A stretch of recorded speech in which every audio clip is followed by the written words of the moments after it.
Eran las 4 de la madrugada, eran las 4 de la madrugada, cuando tomé un papel y lápiz para escribirte mi última carta.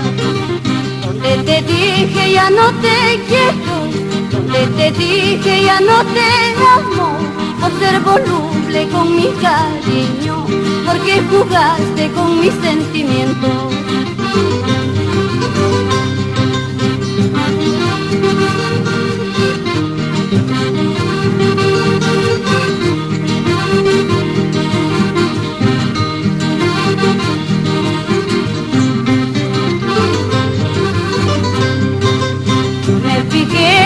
Tu pobreza, no me fijé en tu pobreza, sino en la falta de tu cariño, que no has sabido corresponderme.